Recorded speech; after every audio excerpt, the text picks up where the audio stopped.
tamad daw yan. Kasi they all base everything on the finished work of Christ. Di ba sinasabi nila, tapos na, wala na kayong gagawin mga Grace people, kaya ayokong maging part ng Grace Church, ayokong marinig yung teaching o message about grace kasi wala nang gagawin. And that is not true. As a matter of fact, marami po tayong need gawin. Now, like what the worship leader said earlier, we're not doing all of these things just to get the love of God. We're not doing all of these things to get the attention of God or to get salvation from God. Nagawa po natin lahat ng mga bagay nito out of our overflow. Everybody say overflow. Ano yung nag-overflow? Nag-overflow, nag-uumapaw sa iyo na pasasalamat sa Diyos because of what He has done for you. Kaya tatandaan yung naging team natin, ibabalik ko po, i-connect ko po rito because sabi doon, grace at work, yung pong biyaya ng Diyos na pumikilo sa atin. So, this is what we do as a followers of Jesus Christ, as part of the body of Christ, because you have been chosen. Sabi ng inawin natin kanina, no? You have been chosen, you have been forgiven, you have been set free. Kaya po, ito po, bilang Kristiyano, so dito Christian ka? Taas ng kamay mo, Christian? Christian?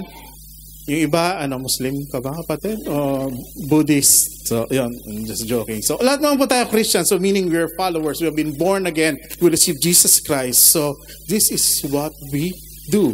So, number one, we do church. Makikita niyo po, maybe it's dark. You cannot see back. So, yung po mga small icon. Number one there, we do church.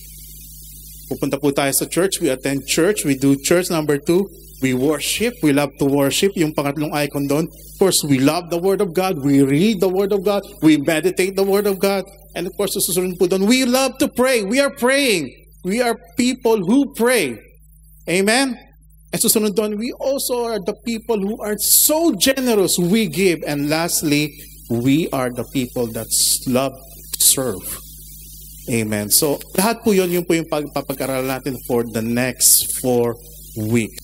First topic that we're going to discuss is what we call, this is what we do church. Everybody say, we do church. We'll be talking about, ano ba ibig sabihin, Pastor? We're going to talk about, why do we go to church? Ba't pa tayo nag-church? Diba? Ba't kailangan kong umattend sa church? Ba't ko kailangan pumunta sa church niyo, Pastor, sa Grace Unlimited, every Saturday? Ba't hindi Sunday? Of course, diba?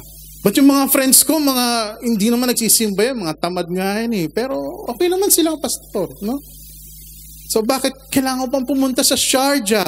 Ang layo-layo naman kasi nung location ng church niyo, pastor. Pero papasalamat po ko sa inyong lahat, yung mga nanggaling pa po sa napakalayong liblib na lugar sa UAE. So, giving your time, traveling, pumunta po kayo rito, sinagasaan niyo yung traffic. You know, I'm very thankful po sa inyong lahat. Grateful and thankful. Especially yung mga kapatid natin ang galing pa sa Abu Dhabi. Wow, imagine that. Sino ba yung mga taga Abu Dhabi dyan? Of course, ayun po sila, no? They could have attended the church there in Abu Dhabi. And, sinabihan ko pa actually si Paul na sabi ko, you don't have to come to church. Imagine that yung pastor sinabihan yung miyembro, huwag ka nang mag-church. Because I told him like difficult it is na mag-drive and a long drive, no? How many hours they spend on the road just to reach here. But sabi nila, mag-asawa, we love to serve, we love to go. Kahit gaano kalayo yung church, pupunta kami. Sabi ko, kahit 2 beses ka lang magpunta, okay na. Hindi, pastor, okay lang sa akin yun. Okay lang sa amin yun. Praise God, you can see the heart of those people that who really love to serve. So, malalaman po natin, bakit ba ganon? At merong ganon, no? Maybe, merong sumagi sa isip nyo. Maybe one of those questions na sagi na sa isip nyo, ba't kailangan ko nga bang mag-church? Meron namang online church. Sa online church, hindi ako nag-offering. Mas okay yun. Diba? Hindi ako maglalabas ng pera, right? No? Diba? Naisip nyo ba yun, yung mga ganong question? Of course, we're going to answer all of those questions through the Word of God. Kasi doon na lamang po tayo kukuha ng sagot. Hindi po galing sa opinion natin, hindi po galing sa sariling intellect natin. We're all going to get the answers from the Word of God with the help of the Holy Spirit. Amen. But before that, I want to read to you our scripture for this particular topic. So if you have your Bibles, may Bibles po ba tayo? Taas mo natin yung Bibles natin. So kung may Bible ka dyan, buksan mo Matthew chapter 16. I want you to highlight that and I want you to read that later on sa inyong quiet time. Meditate mo yung word ni Lord sa Matthew chapter 16, starting from verse 13 hanggang 19. So when Jesus came to the region of Caesarea Philippi, he asked his disciple, "Who do people say the Son of Man is?" And then they replied, verse 14, "Some say John the Baptist, others says Elijah, and still others says Jeremiah or one of the prophets." And verse 15, sabi po ron, "But what about you?" he asked, "Who do you say I am?" Then Simon Peter answered, "You are the Messiah, you are the Christ, the Son of the living God." Verse 17, Jesus replied, "Blessed are you, Simon, son of Jonah, for this was not revealed to you by the flesh and blood, but by my Father in heaven." And verse 18, "And I tell you that you are Peter, and on this rock I will build my church. I will build my church, and the gates of Hades will not overcome it." Verse 19, "And I will give you the keys of the kingdom of heaven. Whatever you bind on earth will be bound in heaven, and whatever you loose on earth will be loose in heaven." Praise God for the readers and doers of His Word. Please join me for a short prayer. Father God, maraming salamat po, Lord, sa gabing ito that you brought your children in your house this evening to hear, to listen, to be blessed, and to experience your love, your grace, and your presence, Lord. Maraming salamat po, Panginoon. We just pray that the Holy Spirit will move freely, touch our heart. Kanina po, Panginoon, Lord God, nangungusap ka na. During sa praise and worship pa lang, marami ka nang kinausap, marami ka nang hinipo, marami ka nang na-encourage, Lord God. And we pray that you will continue doing that, Lord. And we just want to experience more of your grace and hear more of you from this message. Let your words come to pass in our midst. And everybody say, Amen and Amen. Hallelujah. Now, so let's talk about church. We do church.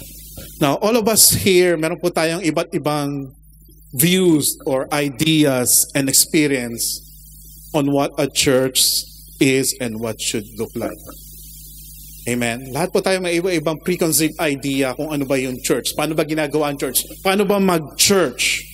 Generally speaking, most people would say that church is boring. I'm talking about general people. Sinasabi lang, ayoko sa church. Because why? Because church is boring. Papayag ka ba na ang church ay boring? Mukhang boring naman kayong sumagot. Parang sinasabi niyo talaga sa akin na boring talaga ang church eh. Papayag ba kayo na boring ang gawain ng Panginoon? Ayan, mga excited. Ang sagot ng excited. Kanino yung sagot niyo? Sagot ng boring? No.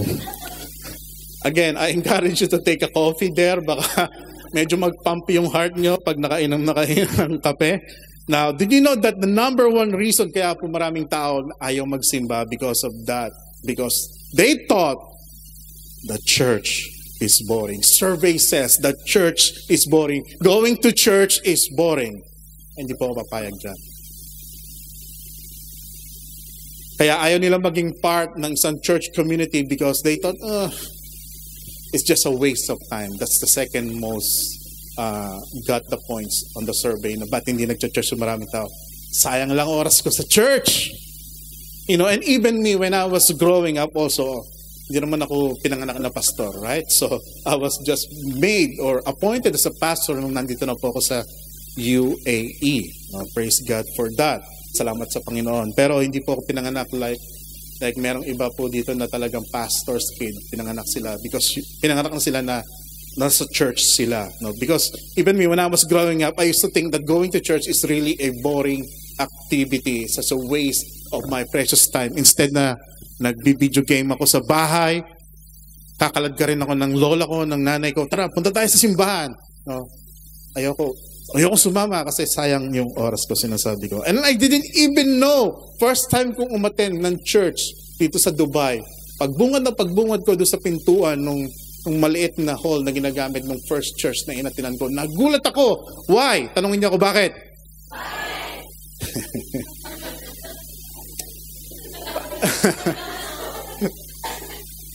As nagulat ako, may live band. May banda sa church. Kasi, di ba sinabi ko na sa inyo last time nang galing yung trabaho sa Pilipinas, tumutugtog ako sa bar. So, I'm used to seeing, live band in a, public setting. But pagpasok sa church, nagulat ako, wow, may banda pala sa church. Kaya, natuwa ako doon because I said na, no, I could use my talent, serving at least. Baka ma-discover ako rito, parang gano'n. Makatugtog nga rito. No? Talagang nagulat ako. The people are jumping, they're singing, they're clapping, they're dancing. And kahit minsan ako, mapapalakpak din ako kahit hindi ko alam yung tono ng song. But when I was reading the message of the lyrics, it resonates on me. Wow, totoo nga yung sinasabi ng awit. No? Because, kaya naging surprising sa akin yun because what I used to remember, what a church is na talagang pagpasok mo sa simbahan, alam niyo yung mga church nung araw na pag naglaglag ka ng coin, talagang maririnig mo yung gumugulong yung coin sa sobrang tahimik. Right? At saka sobrang echo pag nagsasalita yung pare. Because I'm attending a Catholic church, right? Na-experience po ba yun? Yung iba, hindi, no? Kasi hindi kayo nag-church eh. Yung mga sumagot, sila lang yung nag-church. Yung iba hindi nagsisimba, right? So halatang halata po. No? Isa po yun, isa po pa kasi kaya nasabi kong boring during my time, no? Kasi marami pong older people sa church. Puro mga senior ang uma-attend, right? Walang bata or kids or teenager na kagaya ko noon during that time. Now, fast forward today, now, yung church po, it's become very different nowadays, right? Pero meron pa rin po mga church na ganon, they still kept that old practice na talagang solemn, very quiet yung kanilang setting. But we do respect kung ganon po yung kanilang style, no? But more or less, iba na po talaga yung setting ng modern church. Kaya po minsan, ewan ko, nakaating kayo ng church na meron pang pausok. Nakaatin na po ba kayo ng gano'n? May umuusok pa tapos talagang very black, madilim, tapos may spotlight, parang nasa beer house ka na, pastor, sinasabi mo. I mean, meron pong gano'n talaga yung kanilang ambience. I mean, that's how they do church. Wala po tayong magagawa. Kaya iba-iba po yung ways, no? How they have an experience in their worship service. Amen. Yung iba naman, di ba, sinasabi nyo parang pag umating kayo sa ibang church, nakita nyo yung pastor, talagang naka-formal yung pastor. Naka-suit, minsan naka-barong. Bakit yung pastor nyo dyan sa GU, sira-sira yung pantalon? Wala bang pambili ng pantalon yung pastor nyo? Kawawa naman. Parang ganun, ganyan pumorma yung pastor nyo. Ba't yung pastor nyo nagda-drums? Di ba dapat yung pastor nakatayo lang nananalangin sa isang sulok, no? But minsan yung pastor nyo nagigitara tapos nagda-drums. Ano ba yan? Di ba? Yung first time nakatin kayo sa church, aminin nyo na po yun, hindi ba kayo nagulat na ba't ganon yung pastor dyan? Well, first, I will give you the answer. First, is I love to serve. Second, God has given me this talent to play the instrument. Bakit ko hindi gagamitin for the Lord? Ginamit ko to before in the last half of my year doing, for the Word. Tumutugtog ako sa mundo. But why not use it now for the glory of God? No? And third reason is, kulang po kami ng banda. Kaya kung marunong kang tumugtog, sanay kang tumugtog, ano pang iniintay mo?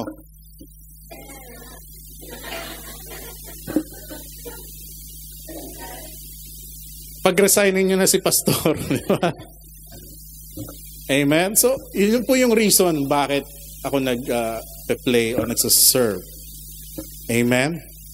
So, my point is, meron po tayong iba't ibang preconceived idea about church. Kaya po, and honestly speaking, kaya minsan may dumadating po ritong bago, maybe na-turn off sila because this is not what the church they're looking for. Parang hindi ganito yung type ng church. Di ba? Meron ganon.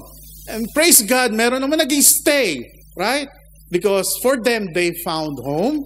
They found their spiritual family. They found the place that they belong to. At nagpapasalamat kami sa inyo, na kayo ay nanatili at hanggang ngayon, papunta po tayo sa ating 10th year, next year. Wow, praise God na patuloy kayong sumama, kasama namin, sa paglilingkod at pagpupuri sa Panginoon.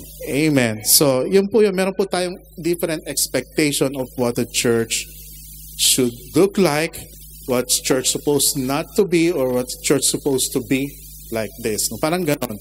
Now, to prove my point, na meron po tayong iba't ibang first impression na pumapasok sa isip natin, can we just play a little game? Gusto niyo po mag-play lang tayo. Very, very mabilis lang po to. Amen? Wala po akong pa-premyo. But just to have a little fun, parang magising-gising po tayo. Amen? So ito po yung instruction. Magpapakita ako ng picture. Now what, first word na ma-appear sa isip mo, I just want you to shout it. Kaya ba yun? Kaya? Gagana ba yung isip natin? Amen? So, yung unang word na lumabas sa isip mo, yun ang isisigaw mo. Amen? So, okay sumigaw sa church. Walang problema. Amen? Pwedeng sumigaw sa church. Sabihin mo sa katabi mo, you can shout inside the church. Sabihin mo sa kabila, hindi magagalit si Lord. Amen. So, are you ready? Are you ready? Hep, hep! Galing nga. Alright. So, here's the first picture.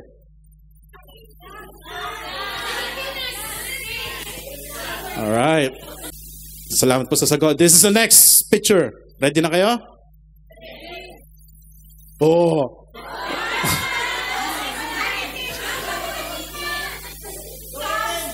Wala kayong masabi.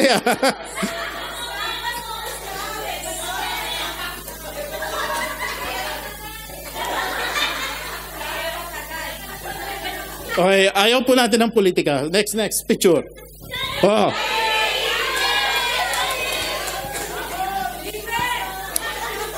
Pagkain, buhay na buhay tayo, right?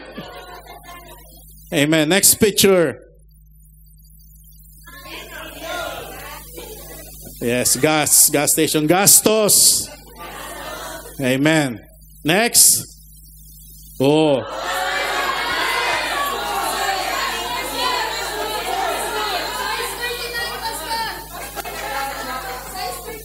All right.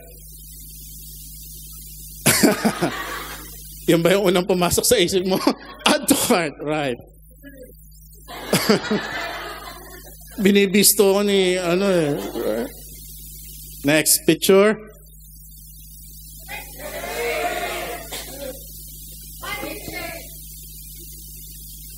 Ano raw?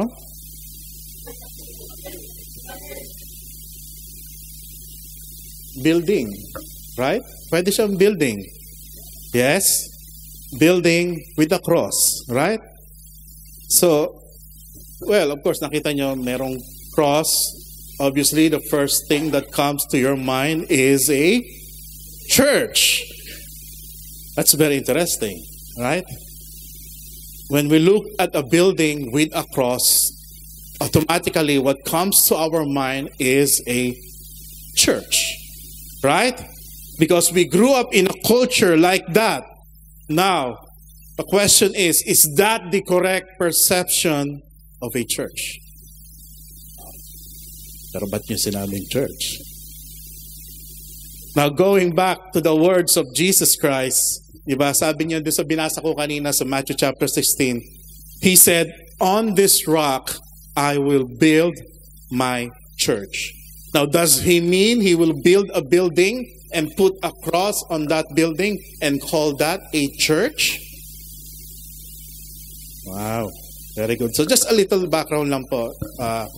Ba't nasabi ni Jesus yung mga statement na yun na binanggit niya sa Matthew chapter 16? So Jesus po actually, during that time, nagpunta po siya, like we just read in the passage, nagpunta po siya dun sa Caesarea Philippi, no?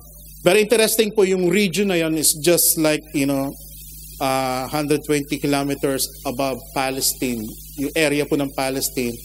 Ang interesting po dun sa lugar ng Caesarea Philippi is, meron po doon, number one, ay meron pong huge Baal worship there. Meron pong mga pagan na nagsasamba o sumasamba kay Baal sa lugar na yon. And secondly, nandun din po yung temple na tinatawag na Greek god na si Pan. So meron din nag-worship sa Greek god doon. And lastly, meron din po doon tinayo si Herod the Great. He built a temple for Caesar, so that those people who wants to worship Caesar can go to that place. So basically, that place is a mixture of foreign worshipers of idols. Nakukuha niyo po? Nakasunod po tayo? Na yung pinuntahan na Jesus na lugar na yon ay punong-puno ng mga tao ng nagsasamba o sumasamba sa Diyos-Diyosan. Kaya po ito hindi coincidence. It is an intention of Jesus na sinama niya yung kanyang disciple. Tara, punta tayo rito. Now, pagdating ni Jesus doon sa lugar na yun, kasama yung kanyang mga disciple, he entered that, bigla niyang tinanong. Tinanong niya yung mga disciple niya. Parang gusto niyang kumuha ng survey. Sabi niya, sa tingin niyo, what does people say about me? Who do you say I am? What does the people thought about me? Ano ba yung naiisip ng people about sa akin? What does the people say about me? Ngayon, yung disciples, of course, tinanong sila ng Jesus, the disciple answer. Now, sabi nila, as far as the people are concerned, sabi po nila, sagot nila, sa Matthew chapter 16 and verse 14, they replied, sabi nila, Jesus, ikaw raw si John the Baptist. Parang ikaw raw si John the Baptist. Bakit kaya nila nasabi na parang si Jesus ay si John the Baptist? Because John the Baptist and Jesus are both preaching about the same message, which is repent, for the kingdom of God is at hand. So nagpipreach po si John the Baptist about that, and then also Jesus is preaching about that same message. Nasa Matthew chapter 4 po yan and Matthew chapter 3. Next, sabi naman ng iba, Jesus, sabi nila parang, ikaw raw si Elijah, katulad ni Elijah. Ba't kaya nila nasabi na si Jesus ay parang si Elijah? You have to realize na during their time, wala pa pong New Testament. Amen? Hindi pa po nasusulat yung New Testament na meron tayo today. So what they all knew was just the Old Testament o yung Torah. Na ilan po yung kanilang source of manuscript na nababasa nila about the writings about God. Ngayon, nandun po sa Old Testament, of course, yung story ni Elijah. Ano ba si Elijah? Sino ba si Elijah? Elijah is one of those major prophets na kung saan nakagawa po ng napakaraming numerous miraculous things na ginawa. And kaya po siya na-compare kay Elijah because during Jesus' time also, si Jesus, marami rin pong miracles na nagawa. Kaya akala nila, parang ikaw si Elijah na na-reincarnate, parang nabuhay na muli si Elijah sa iyong katauhan. Kaya nasabi nila. And then nasabi din nila na, sabi ng ibang tao, parang ikaw naman daw si Jeremiah or one of those prophets. Now, sino ba si Jeremiah? Bakit si Jeremiah? Again, Jeremiah is also in the Old Testament. If you will look at the Bible, si Jeremiah is called the weeping prophet. Palagi siyang umiiyak. Sa madaling salita, iyakin siyang propeta. Bakit? Because this guy loved Jerusalem and it so happened, ni-reveal ni Lord kay Jeremiah yung mangyayari sa Jerusalem in the future. And because of that, his heart is so broken. Kaya po siya yung sumulat ng Lamentation. Sinabi niya doon sa Lamentation, doon sa they are new every morning. No, great is thy faithfulness. Na, of course, pinakita roon na kahit na ganito yung mangyayari sa Jerusalem in the future, pero yung love and mercy ni Lord ay mananatili pa rin sa kanila. So that's why he's always crying and weeping. Now, ba't siya kinumpare kay Jeremiah? Kasi si Jesus also, madalas po, nakikita po na kung saan siya ay napapaiyak, nalulungkot because of what he's seeing in his surrounding, nakikita niyo yung mga tao, sobrang napapahirapan ng mga Pharisees, sobrang napapahirapan ng religion, na instead na sila ay makalapit sa presensya ng Diyos, sila ay pinapahirapan pa ng mga synagogue leaders during his time. So his heart is so broken. He has so much compassion for the people. Kaya po ganun si Jesus, nakita nyo, nagmi-minister siya sa mga tao, nagpapagaling ng may sakit, nagpapakain ng mga walang makain. Because he loved all those people. Amen? So now on verse 15, nag-iba po ng question si Jesus. Nag-shift naman. So nakuha na niya yung sagot doon sa survey niya. So Jesus, ito yung sabi ng mga tao about sa'yo. Iniba na ngayon niya yung question niya. Verse 15, sabi niya sa kanyang mga disciple, who do you say I am? Ngayon, binaling niya yung question dun sa kanyang mga disciple. Okay, alam na natin kung anong sinasabi ng karamihan tao about sa akin. How about you? What about you? Who do you say I am? Palagi ko kayong kasama. We all minister together. We sleep together. We eat together. So who do you say I am? Now, if I'm going to pause for a moment and ask the same question to you, how about you, kapatid? Sino ba si Jesus sa buhay mo? Like what I said earlier, meron po tayong iba't ibang preconceived notion and idea about the church.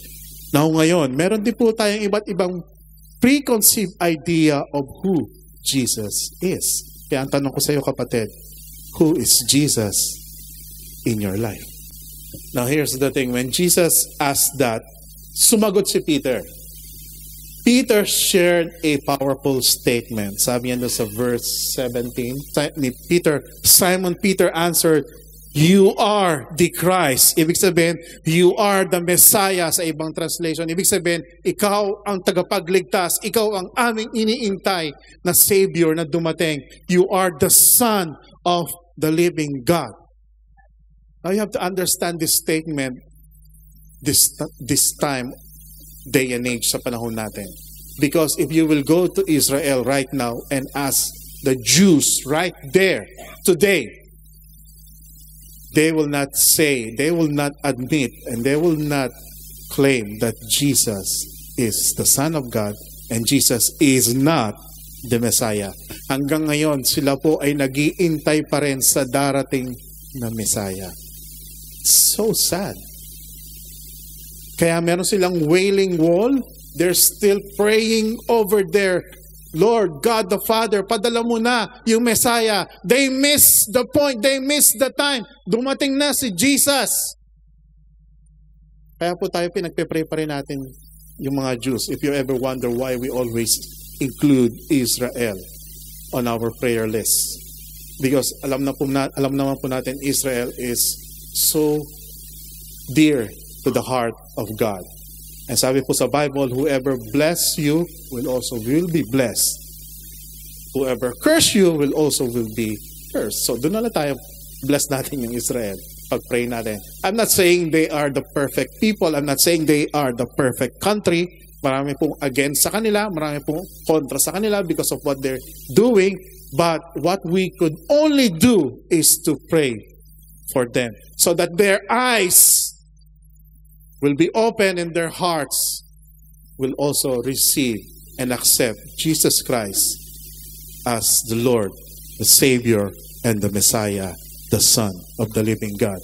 And then sumagot si Jesus, sabi niya, blessed are you, Simon, son of Jonah, for this was not revealed to you by flesh and blood, but by my Father in heaven. Now, ang ibig sabihin lang po nun, sabi ni Jesus, Peter, hindi yan galing sa iyong opinion, hindi yan galing sa iyong sariling pag-iisip, hindi yan imbento, hindi lamang yan katang isip, yan ay nireveal sa iyo ng ating Diyos Ama through the Holy Spirit. Now, going back to us, tinanong kayo kanina, sino si Jesus sa inyo? Now, for you to get or to know the answer, you must understand that it should only be revealed to you by the Holy Spirit. i-reveal sa'yo ng Holy Spirit, sino ba si Jesus sa buhay mo? He is the Christ. He is the Son of the living. Unless you experience the presence of God, the presence of the Holy Spirit, hindi mo maunawaan kung sino si Jesus. For me, before, bago ako na-experience yung presence of Holy Spirit, yung presence ni Lord, kung tatanungin mo ako before kung sino si Jesus sa akin, I will just say to you, siya yung nasa picture na, nakaganon. Minsan may crown, minsan may hawak na ano. Kasi madalas ko siya makita sa bahay namin, sa kalendaryo. Meron ba kayong ganong kalendar? Na pag next month, lilipat mo yung susunod na buwan. Ganon. Siya ulit yung nasa picture. Yan si Jesus. Yun lang yung pagkakakilala ko. Tapos pag pupunta ako sa church, siya yung nandun, nakapako. Tapos pagkamahal na araw, siya yung pinoprosesyon. Alam niyo po ba yun? Natatakot nga ako dun kasi, wow, parang nakakatakot itong rebulto na to. Yun lang si Jesus sa akin. I didn't know that He is God. He came to save me, to give me new life, to give me grace, die for me, and then raised up from the dead, resurrected back to life, and renewed my spirit. Give me hope, give me grace, give me healing, give me blessing.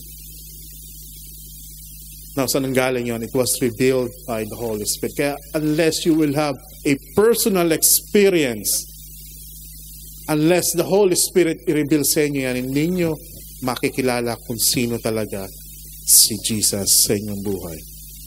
It must be revealed to you by the Holy Spirit. Hindi po galing sa opinion ko, hindi po galing dahil kinukwento ko sa inyo, it must be, you must experience it. Amen? Hindi dahil nadinig mo lang, hindi dahil nakikigaya ka lang, hallelujah, hallelujah, praise the Lord Jesus, in Jesus' name. No, hindi po ganon. You must experience that firsthand. Amen? Kasi sa karamihan sa mga tao, kung tatanungin mo sila, like, you will ask the Muslim, what they will say, Jesus is just a man. If you will say yung mga kababayan natin sa Pilipinas na ibang religion, sasabihin nila, He's not God. He's just a good teacher. He's just one of the prophets, no? So who is Jesus to you? Why does He came? What was His mission? Who is He to you? Who are you to Him? So yung mga question na yun, you will all know the answer when the Holy Spirit revealed it to you. Amen? And then Jesus made the follow-up statement, sabi niya sa verse 18. And I tell you that you are Peter, and on this rock, sinabi niya yung statement na yun, I will build my church, and the gates of Hades will not overcome. Yeah, okay. Wala na pala. So, kaya kung matanong ko po kayo ngayon, bakit ba kayo nag-church? Like I said, sabi ko kanina, maraming iba sa inyo gumigising ng maaga, nagpe-prepare ng maraming hinahanda para lang makarating dito, may nagluluto, meron nagpe-prepare ng food, coming here early, setting up all of these equipments, traveling from far. But really, why do you come to church? Why do you invest so much time in the church? Ano bang nabe-benefit mo sa church? Now, to answer that, I'm just going to share you some 4 essential things na kung saan malalaman po natin yung answers and we could understand why do we do church. So, are you ready? Number 1, why do we do church? Because Jesus is the builder of the church. Jesus is the builder of the church. So, what does it mean? So, ibig sabihin nun, sa verse 18 na binanggit ko kanina, binasa natin, sabi ni Jesus Himself says, I will build my church. It's very clear that Jesus is the builder of the church. Hindi po ako, hindi po yung pastor, hindi po si bishop, hindi po yung board members. Did you know that in some other churches, meron po silang board member? Did you know that? Meron po mga ganon, not the elders, not the deacons. Hindi po. Now, the point is, it has never about us. Jesus is the builder of the church, but we have a role to play. Amen? So when we say that Jesus is the builder of the church, it doesn't mean that dumating siya rito, pinagawa niya yung hotel, naglagay siya ng pinto, ng bintana, ng aircon, ng salamin, hindi po ganon, no? Kasi sinasabi nila, di ba si Jesus karpentero siya? Baka ganon talaga yung kanyang job description, gumawa talaga ng church. No, hindi po. He is not literally building his church. Hindi naman po siya talaga bumaba rito para lang magpatayo ng simbahan. So what does it mean? Now, for us to understand that, let us first define what church is. So ano ba yung ibig sabihin ng church? The word church. What is a church? Yung church, the word church, the English word church comes from a Greek word ecclesia. Everybody say ecclesia. Ecclesia. Ano ibig sabihin ng ecclesia? Ecclesia means the called out assembly of people or the called out ones. Now, yung pong word na ecclesia, nanggaling po siya sa dalawang word na pinag-combine. It came from a compound word na kung saan pinag-combine po sila. Yung first word po, the word ek and the word kaleo. Everybody say ek. Everybody say kaleo. Ano ibig sabihin ng ek? Yung ek, ibig sabihin po assembly, and the word kaleo means to summon. So, in other words, ang ibig po sabihin niyan, yung hinirang at tinawag ng Panginoon. O yung pagtitipon at pagpupulong-pulong ng mga tinawag ng Diyos sa Tagalog. Amen? Madali naman po tandaan, right? Ek and kaleo. Ecclesia. So, di ba yung ek, alam niyo po yung ek, di ba naalala niyo yung kabataan niyo? Pag magkasama kayo ng kabarkada niyo, ang gugulo niyo, tapos dumating yung nanay niyo, sasabihin ng nanay mo, anong kaek-ekan yan? Di ba? So, madaling tandaan, pagka ganun. Di ba naggugrupo nga? Grupo-grupo, ek. Assembly and kaleo is to summon, tinawag. Now, kaya, di ba, praise God, tayo po, kayo, tayong lahat, ay tinawag ng Panginoon. Maraming hindi natawag, kaya nandun sila sa labas ngayon. But praise God, here you are because you are one of those called ones to gather in the house of God. Amen? Ecclesia means the called out ones. Now, the last time I checked, kung building po yung church, like you said before, na kapag nakakita tayo ng building na may cross, so ibig sabihin, how can the building na tinawag ni Jesus yung building, o itong locks ang magiging church? Diba? Hindi po ganun. It's not called out. No, it's not the assembly. Wala namang assembly, right? So it's not about the building. Amen? It's about the people. It is the people. So when the Bible says church, it's not talking about the building, it's talking about you and me. So what is the church? The church is the people, not the building. Amen po ba? So nung sinabi na called out ones, ang tinawag ng Panginoon ay hindi yung building, kundi tayo. Ikaw at ako. Kaya po nung sinabi ni Jesus that I will build my church, ang ibig sabihin po niya, I will build my people. Amen? Because you, because me, all of us are the church. Kaya sabihin mo sa katabi mo, you are the church. You are the church. We are the church. It's never about the building. For too long, the church has been reduced to a Saturday or Sunday gathering or event. Parang yung purpose ng church na-reduce na lang sa isang ganitong program, no? Or minsan sa location, sa building, or minsan sa online platform. Oy, nanood ako ng service ng ganito, so nakapag-church na o, di ba? Parang ganon, no? And for some, yung church, for them, it's become an entertainment, no? Doon tayo umatin sa kabilang church kasi ang ganda ng sound system doon. Ang gagaling nung tumutugtog. Ang gagaling nung kumakanta. Parang nagko-concert.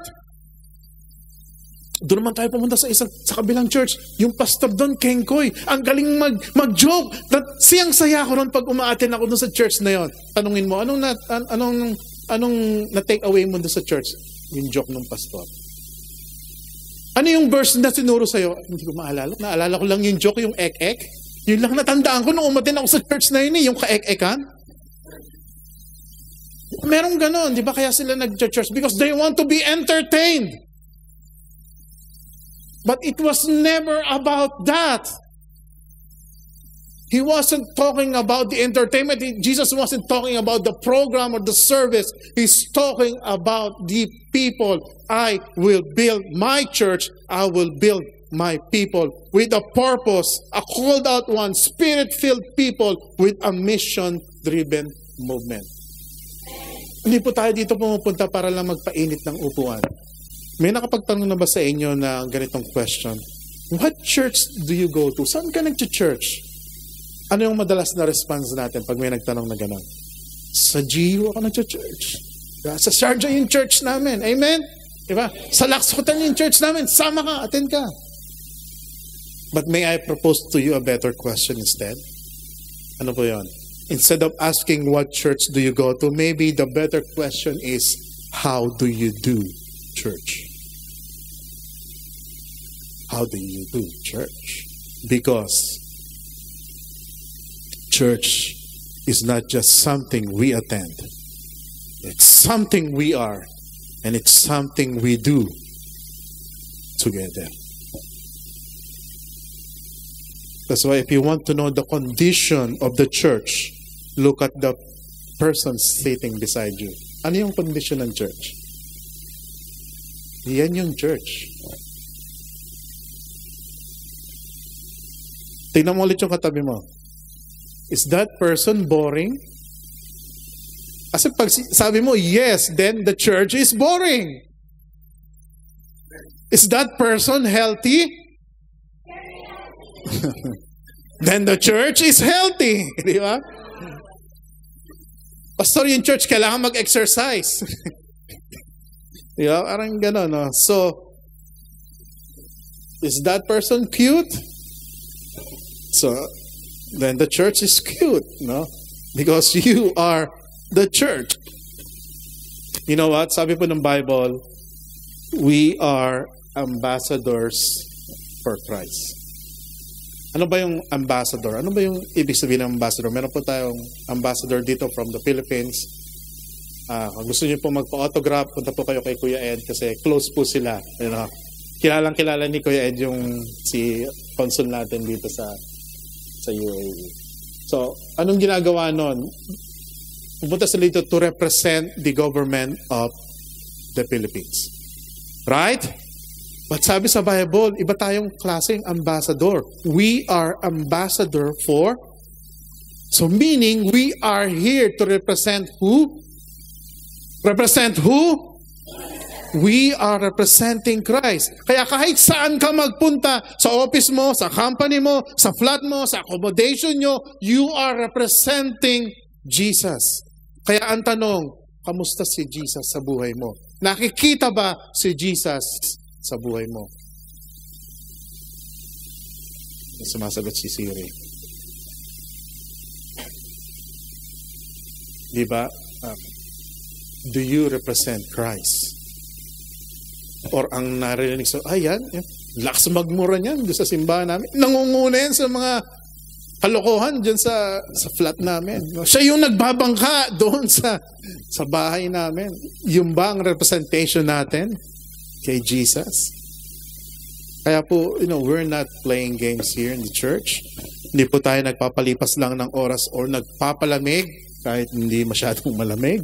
Diba? We're not coming here for religious obligation. Remember, Jesus didn't come to build a religion. He came to establish His kingdom. So that's why we have so much to do. And I cannot do it alone. Kaya po we doing it together, yung kanina. We do church. Church is not a one-man thing. Lahat po tayo merong participation. Kaya po dun sa topic about giving and serving, malalaman po natin kung how can we become part, how can we serve, how can we, help the church. Amen? So we are called to illuminate the light into this darkened world. The reason why, this is the answer kung tinatanong nyo, ba't nagpupunta tayo sa church? Kasi pwede naman natin gawin sa bahayan, pwede naman natin gawin kahit nagdadrive ako, and I could experience the presence of God, I could pray, I could sing praise and worship, but why do we come and meet here? Here's the answer for that. Because God is using this place. And praise God for this. Do you know, on our history of our church, for the last 9 years, hindi po tayo nawalan ng place na pagdadausan ng gawain. Hindi po tayo pinabayaan ng Diyos na every time na merong issue sa place, right there, meron na po kagad pinapadala si Lord na bagong place na lilipatan natin. Which means God doesn't want this assembly na mahinto. Ayaw ni Lord na mahinto ang gawain ito. Kaya po, itong place na to is just an instrument. It's a place where God's people can meet and experience His presence. A place where we meet and see each other. Kumustahin ang bawat isa. Kamusta ka na, kapatid? Kaya po, minsan din, wag lang po sana tayong, hi, hello, kamusta? And then, alis na. Why not? Maybe ask. Maybe, baka naman may pinapagdaanan si kapatid. Baka naman may problema si kuya, si ate. Why don't you ask? No, we came here to this place to be refreshed. We came here to be renewed. We came here to be equipped. Sa mga narinig po natin topic, lesson, mga preaching, all of those for us to be equipped. Why? So that when we go outside, we are empowered to share Jesus to other people. Hindi naman po tayo lalaban o lalabas o harap ng gyera na wala tayong alam kung paano lumaban o dalaman lang sandata. Nagpupunta po tayo dito so that we can be empowered and equipped. Amen. So I want to challenge the church today. You see, maybe you might be the only living, walking Bible sa office nyo.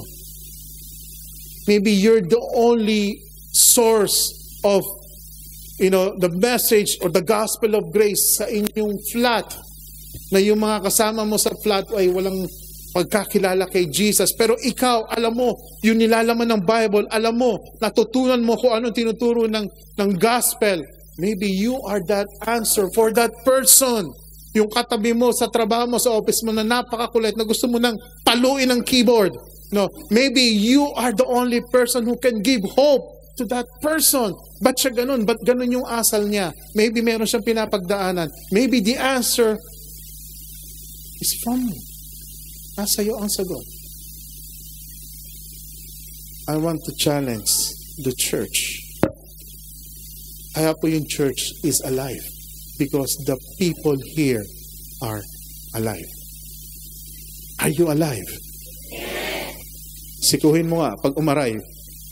Buhay yan. Joke lang. Baka nga sikuhin mo, right? Kaya po as a church, we cannot be content and satisfied by just sitting down. Alam niyo po yung church, hindi po natatapos dito. Paglabas ko, I check out pastora, check ko na, nakapag-church ako Saturday. It's not about attendance, kapatid. Yung church magsisimula paglabas mo sa pintuang ito. Because you represent the church. You are the church. You carry Jesus in you. Paglabas mo, makikita ba ng tao sa buhay mo si Jesus? Pagka ba nagdadrive ba, ikaw ba, talagang habulin ko itong driver na ito, hindi ako papayag na kinata ko nito. May natatawang driver.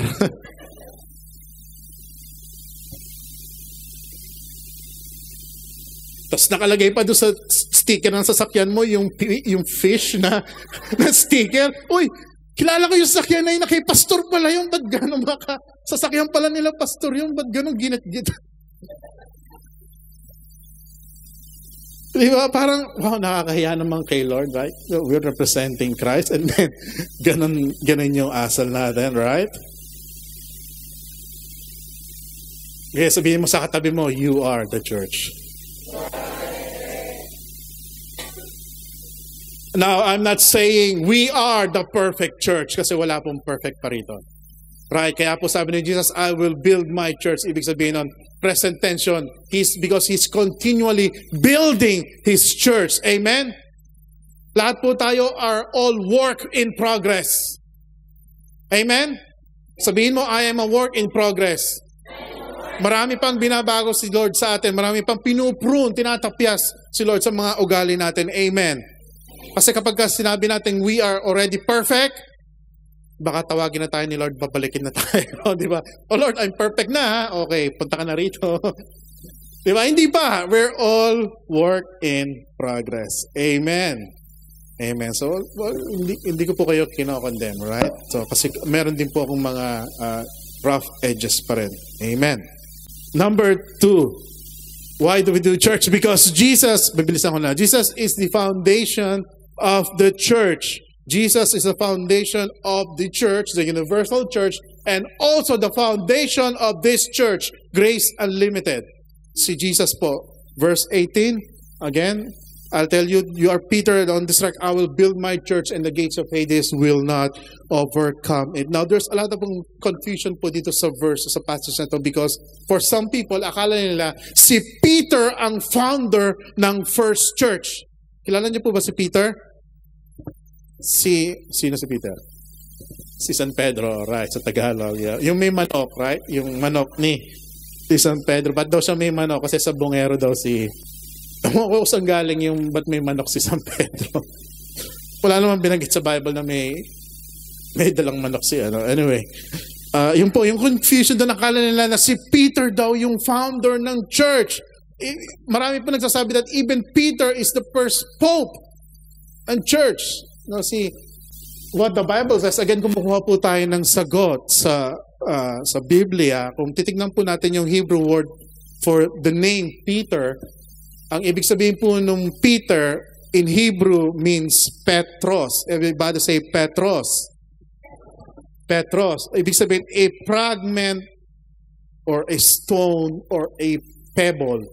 Yung maliit lang na bato. Amen? And then, dun sa passage na yon, and I also say that you are Peter. Pangalan po niya Simon. Ginawa po ni Jesus na Peter, Petros. You are the small rock. And on this rock, ngayon, sabi niya, merong rock na tinutukoy si Jesus, which is not Peter.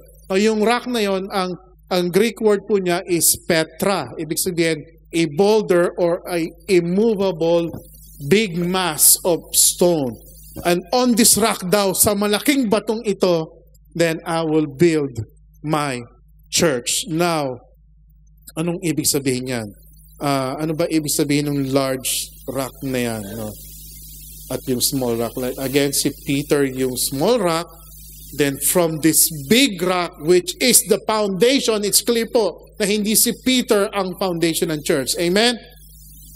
Amen. So ano yung foundation na tinutukoy na yun ni Jesus? If we will go back doon sa sinabi ni Jesus na yung sinabi pala ni Peter na na-reveal sa kanya, ano yung na-reveal sa kanya? That you are the Christ, the Son of the living God. Now, yung po yung tinutukoy dito ni Jesus na large rock. Yung po yung tinutukoy dito ni Jesus na foundation ng church. And what is that? The foundation of the church cannot be a small rock. Ang foundation po hindi kailangang maliit. Ang dapat na foundation ay isang malaking rock. Amen? At yung foundation na yon ay si Jesus.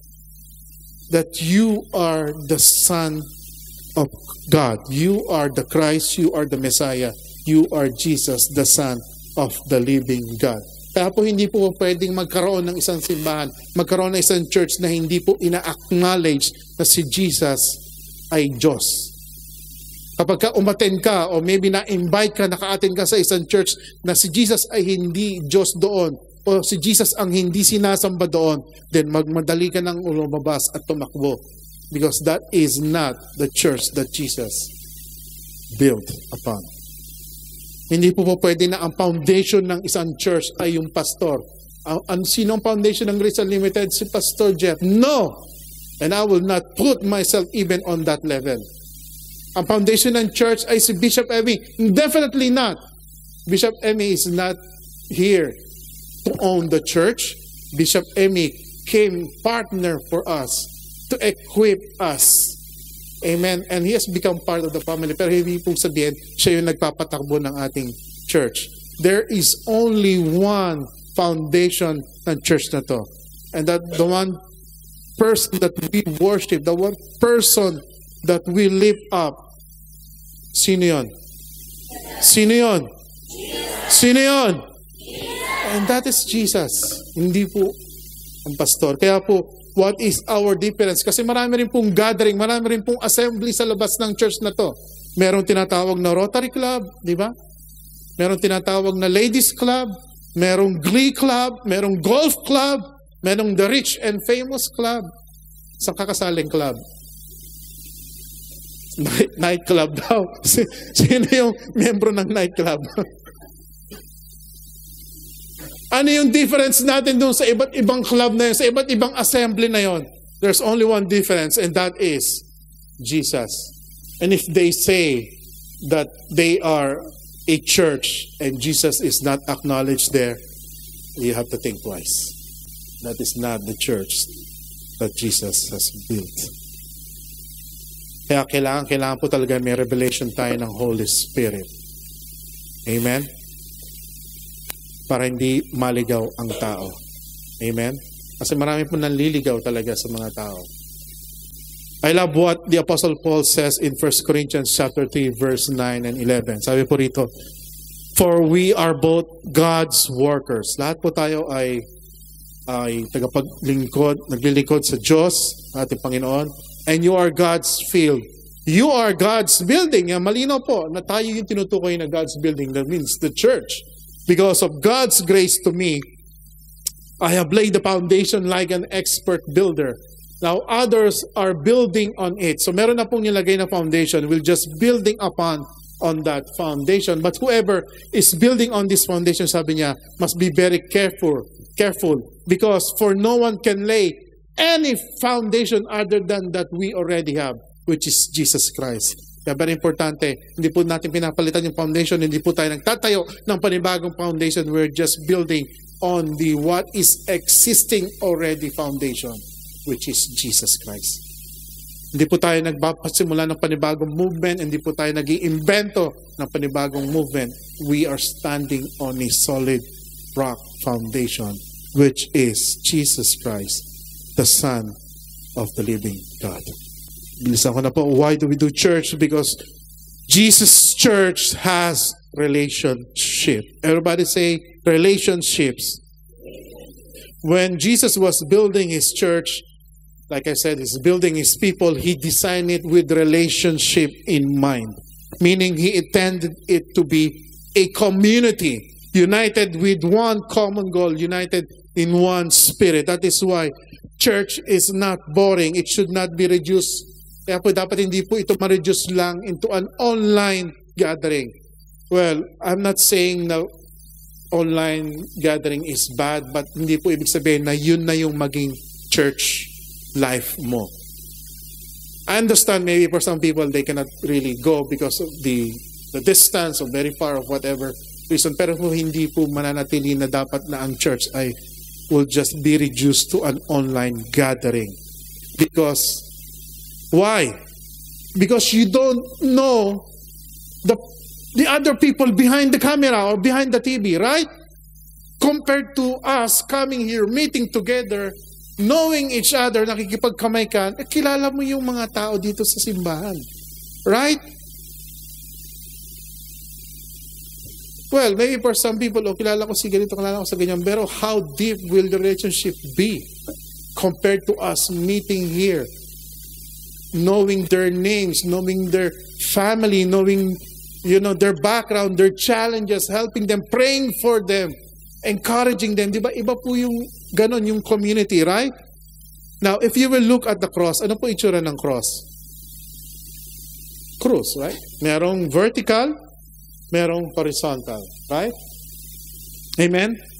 Yung vertical po is our relationship with God. No? Straight relationship with God. Now, yung horizontal naman is our relationship with the people. Amen? 1 Peter chapter 2 verse 4 and 5 says, you are coming to Christ. So kaya po tayo, that's the reason, the one and only reason why we come to church is because we come to Jesus. You are coming to Christ, who is the living cornerstone of God's temple, but he was rejected by people, but he was chosen by God for great honor. And then verse 5, and you are living stones that God is building into his spiritual temple. What's more, you are his holy priest. Through the meditation of Jesus Christ, you offer spiritual sacrifices that pleases God. Amen? It says there, we are coming to Christ. I hope when you come here, you are not coming for anybody else. I hope when you come here, you are meeting and you have an expectation to experience Jesus Christ. I hope you're not coming here just to be entertained. I hope hindi ka pumupunta rito, no, para lang na minsan masarap yung ano ba yun, yung sopas, yung palabok, di ba? Ang sarap nung spaghetti, yung mga nilulutong hinahandang burger na homemade, ang sasarap nun, yung mga bibingka, baka naman, di ba? I hope we're not just coming because of that, no? Or nagpupunta kayo dito kasi pogi yung pastor, no? Hindi naman ganoon. Hindi kayo pumupunta rito kasi maganda yung music, no? Maganda yung sound. So hindi po ganoon.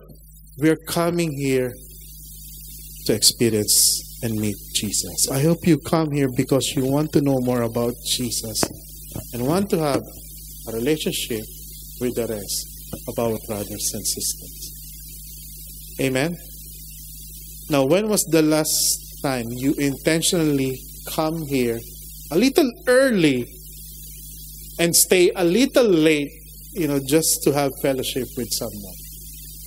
Well, I'm guilty of that. Kasi late akong dumating. Kanina, late ako. Right? Hindi lang kanina. Minsan, madalas late. Right?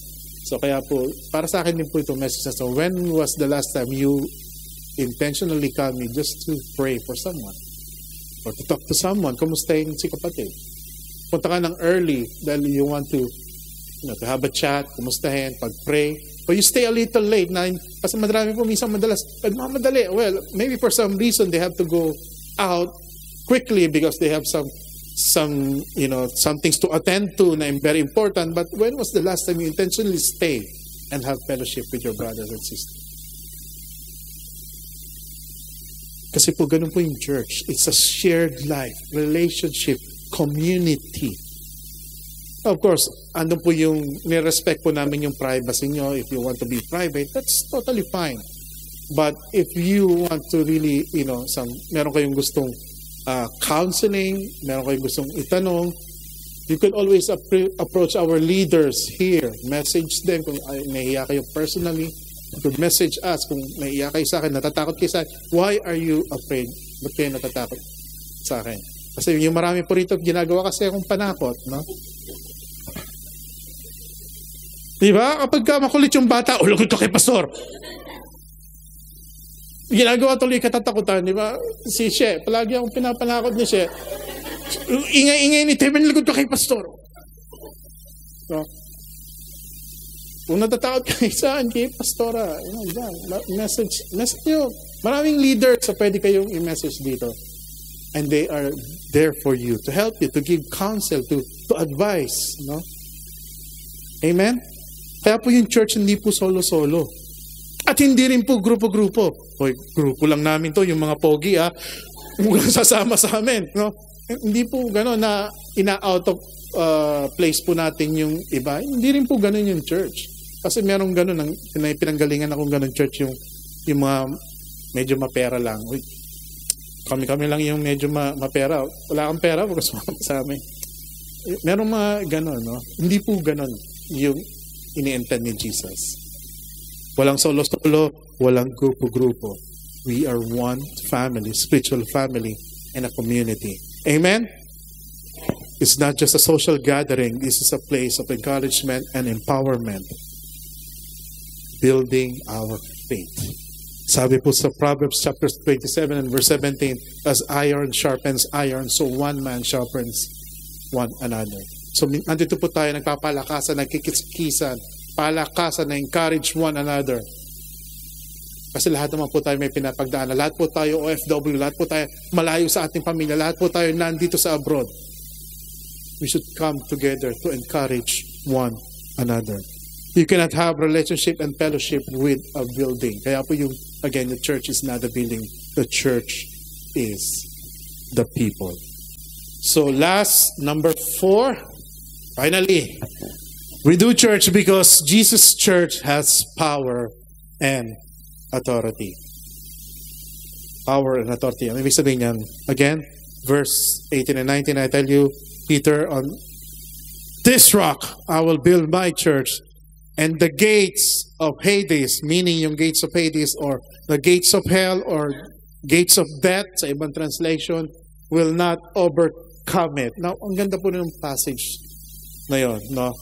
Very interesting na yung ecclesia na tinayo ni Jesus, yung church na mga tao, which is Jesus is the builder and Jesus is the foundation where He puts relationship onto it. He didn't left the church powerless. Diba? When He ascended back to heaven with the Father, hindi po niya iniwan talunan yung kanyang church. Sabi doon, the gates of hell will not prevail. Ibig sabihin, yung plano o yung gawa ng kaaway ay hindi magtatagumpay sa simbahan o sa mga tao inside the church. Amen? So ano ba yung gate sa Tagalog? Kung tatanungin kayo, anong Tagalog ng gate? Ano raw? Ano yan? Tama, tarangkahan. Alam niyo po ba yung word na yun? Tarangkahan, yes. Sa iba, yung bakod. May bakod, right? May fence. So, why did Jesus says that the gates of hell will not overcome this? Now, we have to realize nung sinasabi to ni Jesus sa kanyang mga disciples, naintindihan po nila yung term na gate, no? So, pinapanakot na ako ni Shea ngayon sa, kaya ano, bago ako umiyak, lagay ka kay pastor. So, nung sinasabi to ni Jesus, naintindihan ng mga disciples kung ano ibig sabihin ng gate. Because in the Old Testament, yung gate po, meaning po nun is a seat of power and authority. Na during their time, kapag yung isang community or isang place or yung isang tribe, yung source of power and authority was given to the elder and the leader of that tribe. Ngayon yung leader and elder na yon ay palaging nakapwesto o nakatira doon mismo sa tarangkahan o sa gate. Kaya every time na merong papasok o merong mananakop o merong basta na lang stranger na papasok sa kanilang community, yung leader mismo yung magfe-face o maghaharang doon sa stranger na yon. So naintindihan ng disciples yung binanggit ni Jesus yung about the gate. Ano po yung ibig sabihin nun? So the gates of Hades or hell, all death, ay hindi magtatagumpay. So ibig sabihin yung church po, yung power ng death o ng hell, ng Hades, ay has been broken, already defeated by Jesus when He was crucified on that cross. Death has been defeated. The gates of hell, hindi na magtatagumpay sa gawain sa simbahan ng Diyos. Kaya po minsan, pagka inaatake kayo ng kaaway, minsan yung mga troubles and issues, mga stress, mga things na binabato ng kaaway natin, tandaan mo, hindi yan magtatagumpay sa buhay mo. Kasi na-promise ni Lord na the gates of hell will not prevail in His church. Amen. That even on His death, di ba nung namatay si Jesus, akala nila, namatay na si Jesus, natapos na ang church. No. That even made the movement, started the movement, sparked the movement na kung saan magpatuloy pa ang gawain. Di ba? Even His death would not stop the church. Amen? And what's exciting about that is the same power and authority that Jesus has when He defeated death. Meron din po sa atin yan. Binigay po sa atin yung same power na yan. Ito ba yan? Nasa Bible po yan. Yes, sabi po sa Romans chapter 8 and verse 11, the Spirit of God who raised Jesus from the dead lives in you, and just as God raised Christ Jesus from the dead, He will give life to your mortal bodies by the same Spirit living within you. The same power that Jesus has when He defeated death resides in you. That's why normal po sa church na merong healing. Normal po na may nahihil. Normal po sa church na merong salvation. Merong nalalife, yung natatransform yung kanilang life. Amen? He didn't left the church powerless. He equipped the church. Sabi po sa Acts chapter 1 and verse 8, but you will receive power when the Holy Spirit has come upon you, and you will be my witnesses in Jerusalem and in all Judea and Samaria and to the ends of the earth. You will receive power. Sabi ba doon, yung power binigay sa pastor? Yung power and authority binigay sa pastor lang? Sabi ba doon, binigay sa leaders lang? Binigay po sa ating lahat. Now, use it. That is the original function of the church. That is what Jesus intended when He's building His church. Jesus, that's what yung nasa isip ni Jesus when He's building His church. Puno sabi sa Matthew chapter 16 and verse 19, and I will end with this church. Sabi doon, I will give you the keys of the kingdom of heaven. Sabi niya, whatever you bind on earth will be bound in heaven, and whatever you loose on earth will be loosed in heaven. Ano ibig sabihin niyan? Kung ano yung hindi mo inahayaan, kung ayaw mong mangyari sa'yo, tandaan yung sinabi ni Bishop, kung ano yung ayaw mong mangyari sa sarili mo, huwag mong sabihin. At kung ano yung gusto mong mangyari sa'yo, yun yung sabihin mo at declare mo. Because sabi doon, what you lose on earth will be loose in heaven. What you bind on earth will be bound in heaven. I permit healing in my body. Yun yung magaganap sa'yo. I permit blessing to come in to my family. Then, yun yung inahayaan mo, yun yung pinapakawalan mo, yun yung dinedeclare mo, then that's what's going to happen to you. Amen? Pero sad to say, maraming church, hindi po alam yung mga ganon. Meron lang po sila programs, meron lang po sila tradition, meron lang po sila religion. Hindi nila alam yung identity nila. It is now the time for the church to be awakened. It is now the time for the church to be transformed. This is what we do. We are the church. This is what we do. We do church. And the big idea is, basahin po natin sabay-sabay. 1, 2, ready? In Christ, I am the living, empowered church. One more time. In Christ, I am the living, empowered church. Amen. Can we all stand up and let us close in prayer?